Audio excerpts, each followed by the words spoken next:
What's up, everyone? Aaron Nagler here for PackersNews.com. I'm here with Matt Miller from Bleacher Report, draft guru extraordinaire in the house. Matt, I wanted to touch on the Packers, obviously, and that 29th pick overall that they're holding. I think a lot of mocks, obviously, are leaning towards the defensive side of the ball for obvious reasons. You caught my eye with a tweet about T.J. Watt and his upside. What do you see there? Obviously, a lot of people think he could fall to the Packers. If that were to happen, how do you see him fitting in Dom Capers' defense?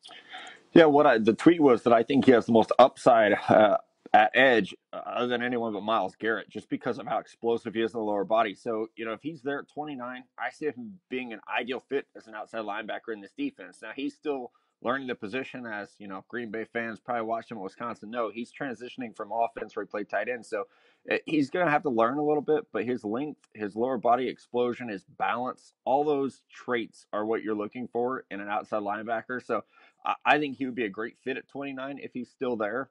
Like you said, a lot of mocks have the team going defense. So, an outside corner is always an option as well. And this is a great corner class. So if there's not a run on those guys in the teams, you could be looking at a best player available situation. But TJ Watt, a lot of people are going to make the comparison to Clay Matthews. And I actually think he's a much better athlete and he's able to use his length a lot better. So you could be getting maybe not the instant impact that Clay was, but potentially a higher upside guy.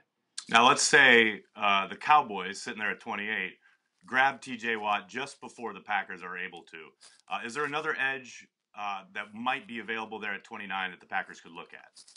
Yeah, the good news is this is a great edge class. So, we could see people fall, like Tackers McKinley from UCLA could fall because of a labrum injury that he suffered, and he had surgery after the combine. So that could push him down the board a little bit. Again, think he would be a great fit. He's one of those, like, classic guys that, like, the Steelers or the Ravens would draft, like a really twitchy, tough outside linebacker. He's not the tallest guy, but I compared him in some ways to DeMarcus Ware when I wrote up his scouting report. So you're getting a lot of agility, somebody who can really dip that shoulder and get to the quarterback. So he would be a name to look at.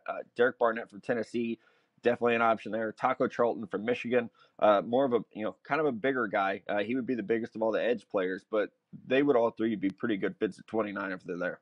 Now, I know Packers fans don't want to hear this, but let's say somebody of value on the offensive side of the ball, whether it's one of these, athletic tight ends or an offensive lineman, two positions that Ted Thompson hasn't traditionally looked at in the first round. But let's say somebody on offense drops on the offensive line, let's say.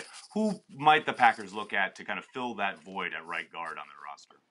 Well, I keep making Packers fans mad with this mock draft pick, but I think Ryan Ramczyk from Wisconsin is an ideal player to come in and play guard. Great fit. I know he played tackle in college, but when you look at the arm length, the short area quickness, all the tools that he has, I think he's an ideal guard. It could be a very good one. Could play left or right guard. And when you look what Ted Thompson has done historically, it's to draft a tackle and move them to guard. So I think Ramczyk is a great fit, not just because he's a Wisconsin kid, but because what he does in terms of the skill set. So if he's there, I think he's a pretty natural fit.